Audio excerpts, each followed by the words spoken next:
dia a todos, que a paz de Jesus esteja conosco. Uma satisfação tê-los aqui presente conosco no dia de hoje.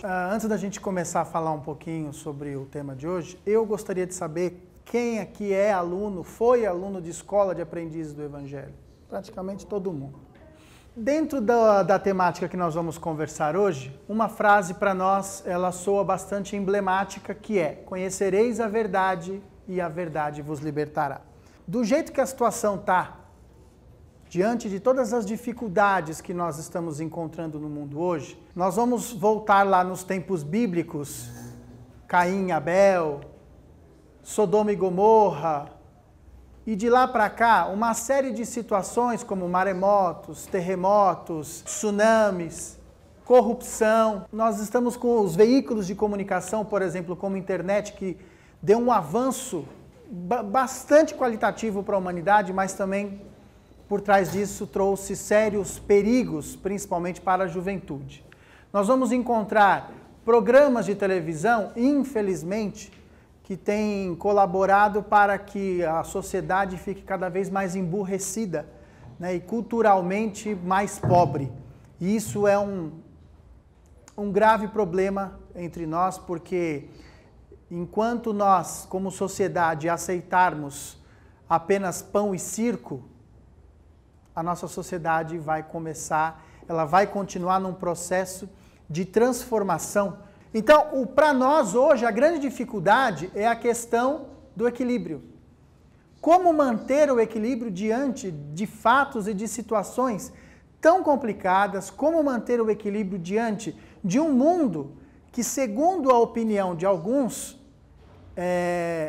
a consequência de tudo isso é a destruição total, segundo a opinião dos materialistas. Para nós, que temos uma visão espiritualista, não digo nem espírita, mas uma visão espiritualista da situação do planeta, obviamente que nós vamos caminhar de uma forma diferente. Eu tenho um amigo que ele costuma dizer assim: se eu não fosse espírita, eu já teria me matado, porque nada vale a pena se você analisar sob a ótica do que se assiste na televisão, do que você vê quando você sai na rua. Claro que é um excesso, né, muito grande, porque há muitas coisas boas que estão sendo feitas, mas infelizmente quando você liga a televisão, liga um jornal, não é isso que está passando, né? Então é um caos generalizado, mas que no fundo disso existe o quê? Uma intenção muito grande de bitolar as mentes e os corações do nosso planeta. Quando nós falamos que nós escolhemos a moral do Cristo como a moral que para nós é a mais completa, é aquela que satisfaz, nós estamos baseados aonde? No Livro dos Espíritos, que diz que a moral dos espíritos superiores se resume como a do Cristo. Nesta máxima evangélica, fazer aos outros o que desejamos que os outros nos façam, ou seja, fazer o bem e não o mal. Então nós vamos encontrar aqui uma série de representações religiosas através dos seus símbolos, que nós podemos resumir todas nessa frase emblemática do Livro dos Espíritos e, principalmente, nos conceitos que o próprio Kardec trouxe para a gente. Quando a gente fala que adota a moral do Cristo, é por uma questão ideológica, filosófica e religiosa. Porque, para algumas pessoas, o próprio termo religioso, ele soa, mesmo dentro do movimento espírita, né, ele soa um pouco igrejeiro. E não é essa a finalidade religiosa da doutrina espírita é justamente o cunho moral. Para a gente poder ter uma ideia, quando o espiritismo chegou no Brasil, por volta de 1870, foi quando os livros de Kardec começaram a chegar aqui no Brasil. Nós tivemos um processo de consolidação da terceira revelação, que saiu da Europa, especificamente da França, e veio para o Brasil. Dali, nós vamos entender o seguinte: o espiritismo, quando chegou ao Brasil, ele alimentou a burguesia. Tá? Ele veio primeiro nas classes mais abastadas da sociedade. Por que o espiritismo não perdurou, ele não proliferou na Europa? A promoção do individualismo é muito grande, o orgulho e o materialismo reforçado a cada dia, a descrença na religião. Há um dado muito curioso daquele pastor, Ronaldo Didini, ele era da Igreja Universal do Reino de Deus, né? O Ronaldo Didini, ele abriu uma célula de uma igreja na Europa. Eu não sei, se eu não me engano, na Inglaterra. E ele percorreu alguns países da Europa e disse uma coisa muito interessante, que igreja na Europa, sabe para que serve? Quem acha? Quem tem ideia? Para quem que serve? Ou para os latinos, para imigrante. Igreja na Europa só serve para imigrante. Você vai na Inglaterra, por exemplo, você entra numa igreja católica, você entra numa igreja, nessas igrejas ditas evangélicas, né, neopentecostais, você só vê imigrante. Você não vê o inglês, você não vê o europeu, você vê o imigrante pobre lá dentro. Então, o europeu mesmo, nato, ele é orgulhoso, materialista e descrê completamente no processo religioso. Claro que existem as exceções, mas isso é uma grande minoria, tá? Nós tivemos em 1870 a Guerra Prussiana, que aliás, quando antes dessa guerra acontecer, o Kardec ele desencarnou em 69, ok? Antes da guerra acontecer, o plano espiritual, se a gente olhar lá em Obras Póstumas, vai ver algumas comunicações do Dr. Demeuri, dizendo para o Kardec o seguinte, olha, acaba logo a sua última obra, a obra que você está confeccionando, porque a Europa vai passar por um processo muito doloroso. Em 68 ele termina a Gênese, em 69 ele desencarna, em 70 estoura a Guerra Prussiana. E dali veio, em 14, a Primeira Guerra Mundial, depois em 39 a Segunda Guerra Mundial, e a Europa sendo devastada por pequenos conflitos, né, em situações diferentes, ou até próximos da Europa ali. Então, obviamente que o individualismo ali, o materialismo é dominante ainda. Quando a gente fala que o espiritismo, quando chegou no Brasil, ele alimentou a burguesia, por que a gente fala isso? Bom, quem que eram as pessoas que eram os ditos espíritos? Os barões, os doutores, os magistrados, os oficiais de alta patente militar. Por quê? Por que vocês acham que o espiritismo alimentou primeiro a burguesia? Existe uma situação muito importante. Que livro é esse? E que livro é esse? Qual é a língua? Por isso que alimentou a burguesia. O francês era uma língua disseminada no Brasil.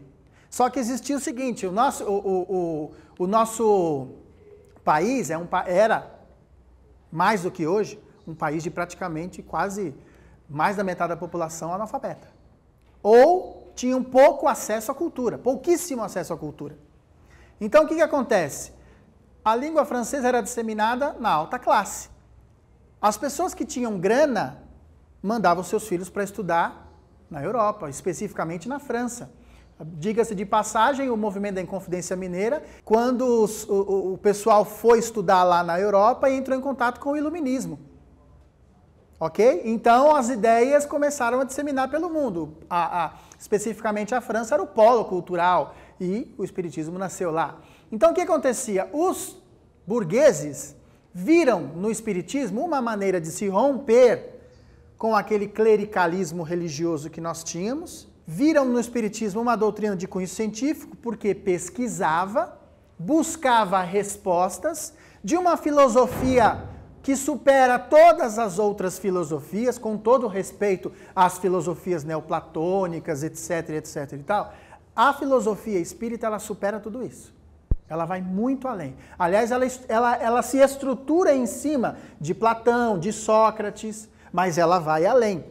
Ela não só indaga, ela indaga e ela te oferece respostas práticas e objetivas. E, obviamente, com tudo isso trazia consequências religiosas. Obviamente que o espiritismo ele jamais teria vingado se ele continuasse nesse sistema de alimentação da burguesia. Ok? Como Consolador Prometido, sem chance. Não ia, não dava. Era uma doutrina para a elite. Aquelas pessoas que eram que pertenciam à classe menos abastada da sociedade, eles tinham o que em termos de religião? Eles tinham o dogmatismo da Igreja Católica, que se rezava a missa em latim e o padre ainda de costa para todo mundo.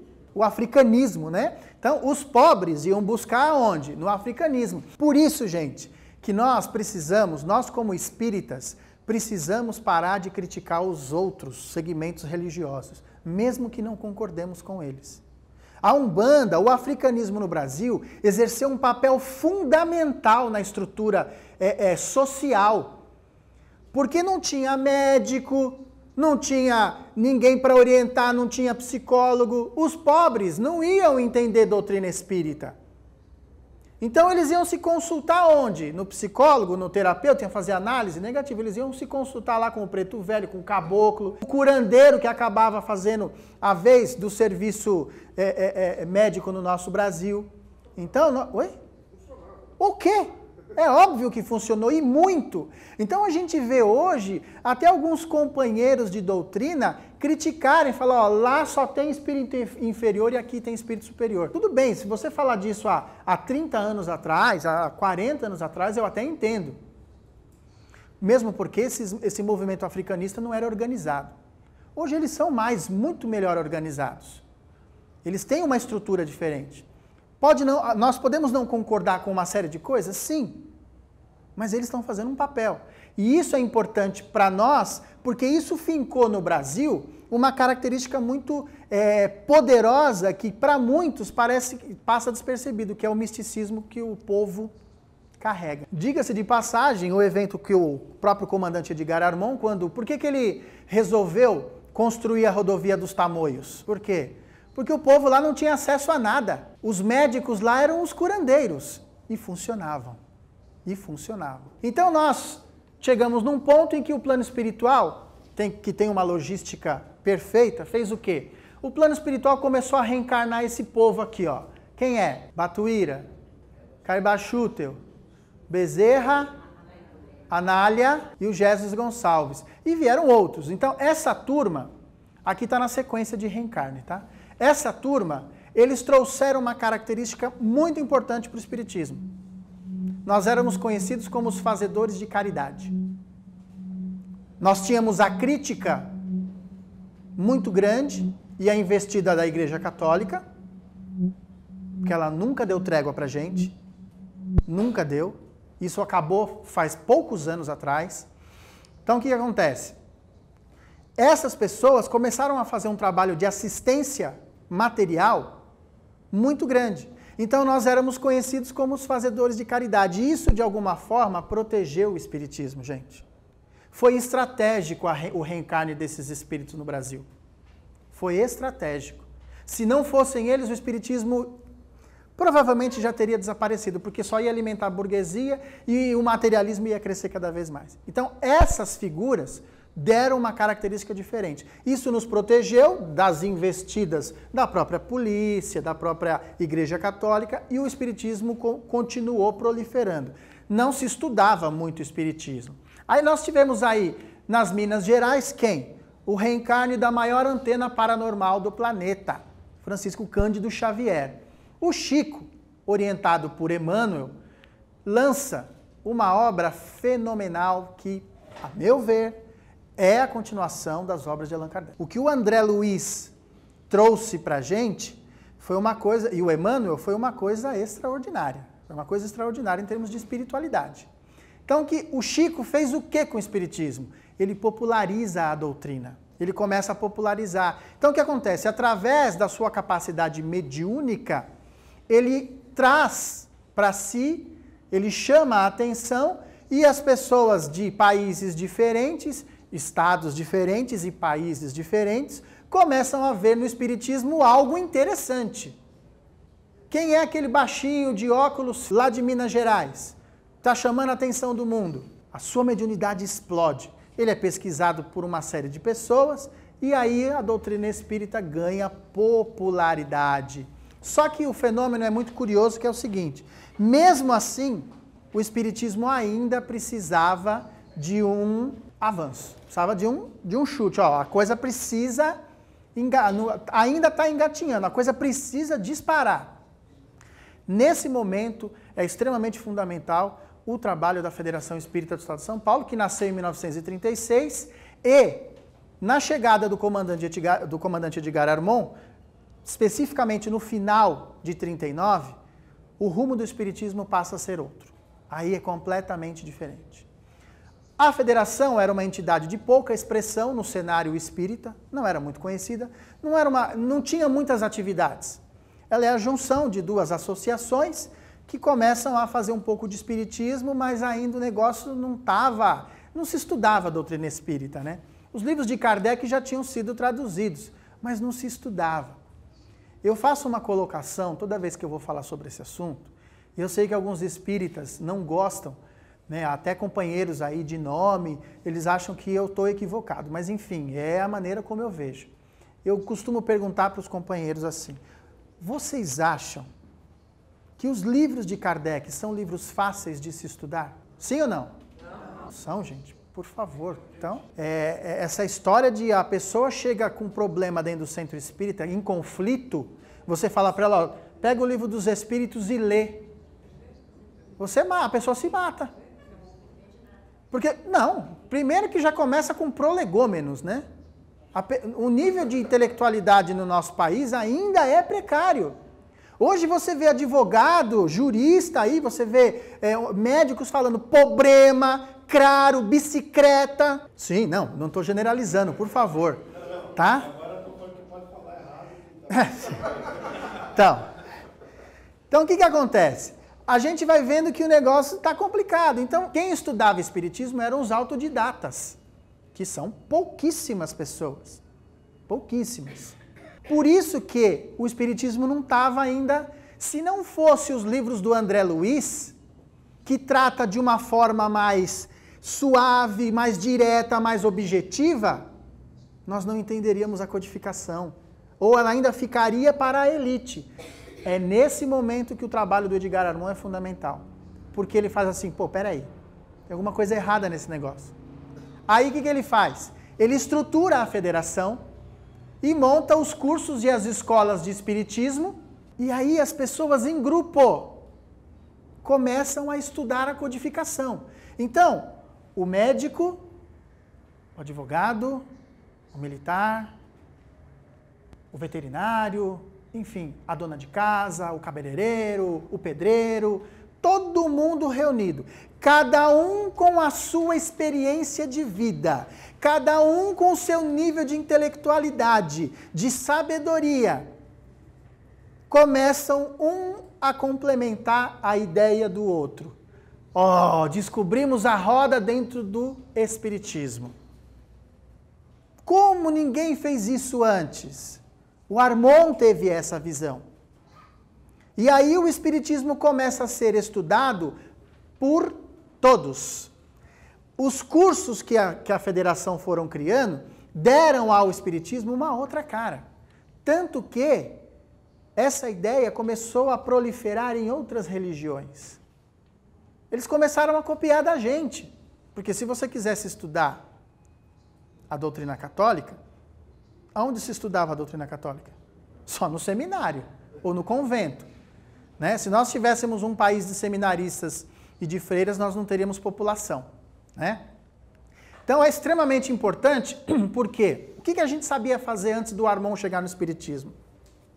A gente só sabia dar passe, fazer materialização de espírito e assistência social. Não se estudava a doutrina espírita. Quem estudava ia estudar na sua casa, por conta própria. Né? A pessoa tinha que ter um nível de intelectualidade muito bom para ela ter compreensão de diversos assuntos, porque o Kardec ele vai fundo no negócio.